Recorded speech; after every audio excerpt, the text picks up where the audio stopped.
The word that we have just heard sung beautifully is the word Noel. We hear it each and every year at services like the one that we're in together in ways that comfort us and inspire us. But my guess is a good many of us have no idea what it actually means. You may know that the word is actually the modern French word for Christmas, but underneath that is the ancient Latin word natus, which means birth. So then Noel means something close to the birth.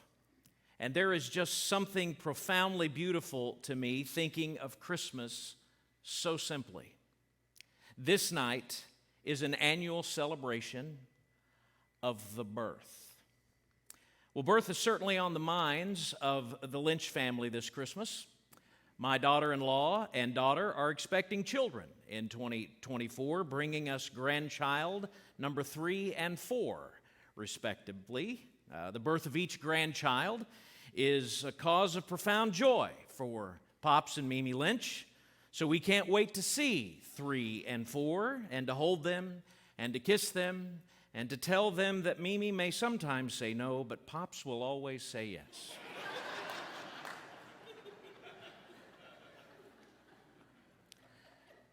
But as much joy as those births will bring us in the coming months, the birth we celebrate tonight is different. It is the birth. It is the birth that slices history in half.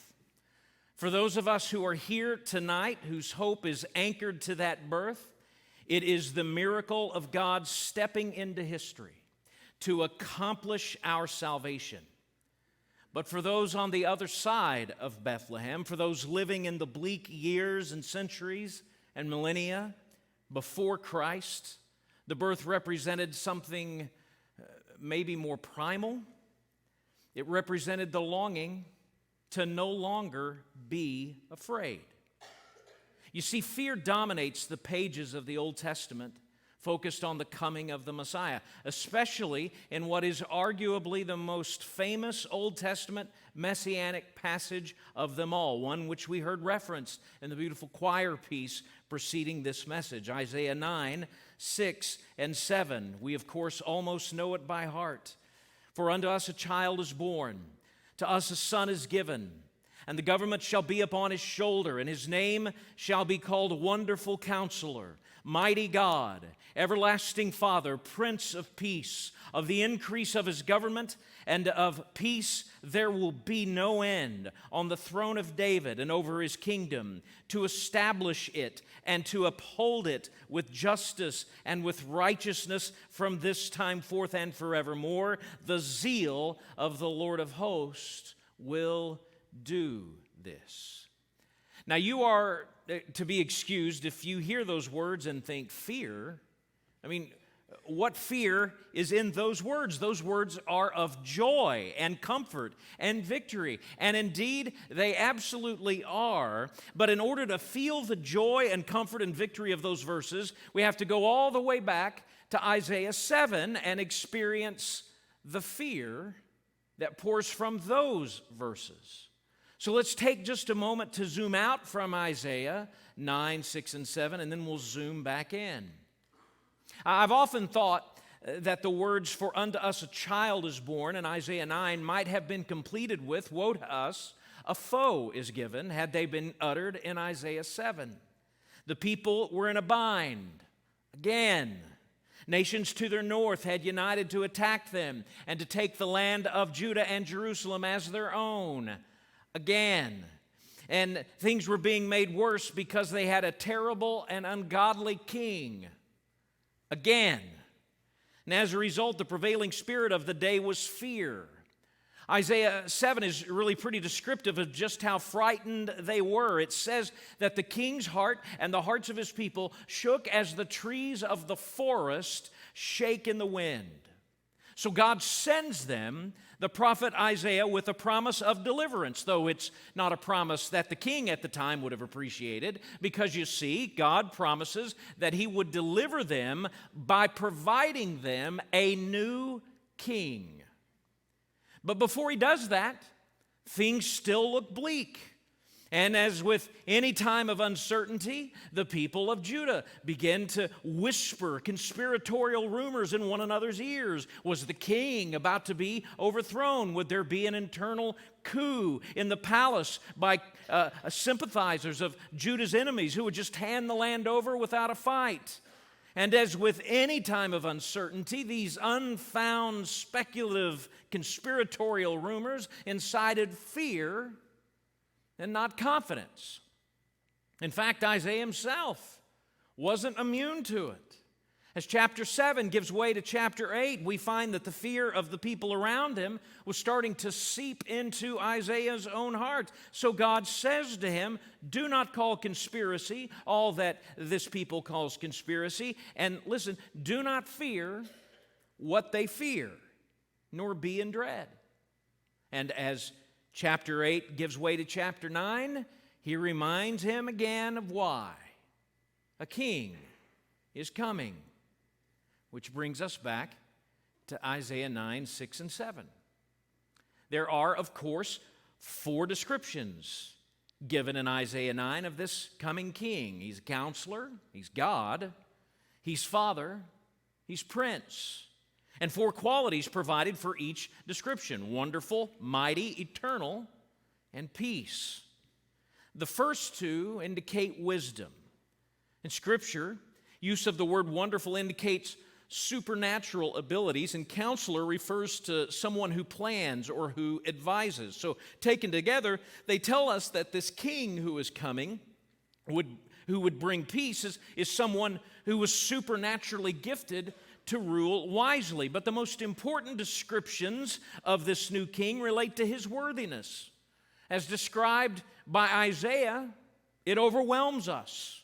He is the mighty God with the strength to maintain peace. He is the eternal Father with the longevity and compassion to keep the peace. He, in fact, is the Prince of Peace. So the promise of God through Isaiah is that the nation who followed unworthy kings is being sent one who is supremely worthy. He would be the one true king. And the message of God through Isaiah is those who followed this king would no longer need to fear. His birth is the birth. And it is the one that we celebrate here tonight. And yet, we are a shockingly fearful people, which seems terribly out of place, gathered here in our Christmas finery while we are setting in the warm glow of holiday lights and singing about the Prince of Peace. Does that not strike anyone as odd? But here's the thought. The juxtaposition of fear with Christmas can actually serve as the shock therapy we need to show us that something is amiss, if we'll just stop and pay attention to it for just a second. In fact, if you think about it, that's the entire premise behind Dickens' A Christmas Carol. It is, of course, the story of Scrooge and the journey that led him to discover that his understanding of reality was fundamentally flawed. Scrooge believed that a life currying to his own self-interest was the most responsible way to live, modeling his life after his mentor, his business partner, the late Jacob Marley. But then Marley returns from the grave and he speaks of his life that was admired by Scrooge as actually having forged a curse with chains being created link by link, yard by yard, living the kind of life that Scrooge admired. And even though he thought this was a responsible way to live, Marley comes back to tell Scrooge that he is actually binding himself in a curse from which he could never escape. That's why Marley was coming to warn his friend. And of course, we know what happens next. The ghosts of Christmas past, present, and yet to come conspire to show Scrooge for what he really was. And I submit to you, it was this: he was a fearful man. The ghost of Christmas past reminds him he had not always been fearful, but also reminds him how that transformation to a fear-based person took place. Scrooge was allowed to see the wounds of living had built up in him little by little until he pulled back from the world and even those he loved and depended on no one but himself and on nothing but his wealth, charting the course for the rest of his life. But the key moment is when the ghost forces Scrooge to relive a fateful conversation with the love of his life, Belle. When she breaks things off with them with these words, here they are: "You fear the world too much. You fear the world too much. All your other hopes," she says, "have merged into the hope of being beyond the chance of its sordid reproach." In other words, Scrooge became consumed by the fear of what might happen to him and became controlled by it, all the while believing that he was the one who was in control. Essentially, fear drove Scrooge to become his own king and kingdom, but assuming the throne put him under fear's control until it was too late. There are some gathered here with us this Christmas Eve, gripped by a Christmas carol kind of fear, which is really just an Isaiah 7 and 8 kind of fear, fearing the world too much. Just as the ancient people of Israel worked themselves up into a frenzy over what might happen to them, becoming controlled by that frenzy, people here tonight have done the same thing. In fact, now I can induce that fear, trigger it in you with just a few simple words. Folks my age and up, here they are: Gaza, immigration, presidential election. Folks my age and down, I can trigger them in you with just a few simple words. Here they are: inflation, layoffs, interest rates. I can induce that fear in parents here this evening with a few simple words. Here they are: failure, identity, cyberbullying. All are fears of what the world might do to us. Fears of things that frankly are largely beyond our control. And to those fearful, Isaiah says, "Do not fear what they fear, nor be in dread. For you have a king who is worthy and sufficient. His birth is the birth that will change everything." So why hasn't the birth changed everything for us? Why are we so controlled by our fear and dread? Well, let me submit to you that it's because we don't come to the manger looking for a king. For sure, we come looking for peace, but we don't come looking for a king. This is reflected in a Christmas song that I'm sure is loved by many in this room. The song, "Do You Hear What I Hear?" Almost everyone here can recite the words. It was written in October of 1962. Any historians here have any idea what was going on in October of 1962? The Cuban Missile Crisis. The world has never been closer to the abyss of nuclear annihilation than those 2 weeks in the fall of '62. And this song was written in the dead middle of it. A fear that the world was going to collapse on them caused a husband and wife team to write the song. The night wind whispers to the little lamb to see the star, and the lamb tells the shepherd boy to listen for the song. And the shepherd boy asks the king if he knows a child has been born. And the king says to people everywhere, "Pray for peace brought by a child who would bring goodness and light." It's beautiful. I mean, I really like it. Bing Crosby's version especially, because I'm an old man. It also says absolutely nothing of any consequence whatsoever, and provided no comfort whatsoever.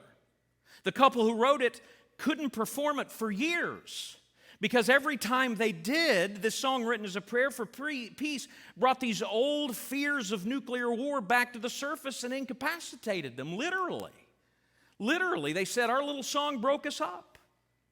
They couldn't sing their prayer for peace because they were overwhelmed by the terror that prompted the lyrics in the first place. It was like a pacifier that wouldn't soothe.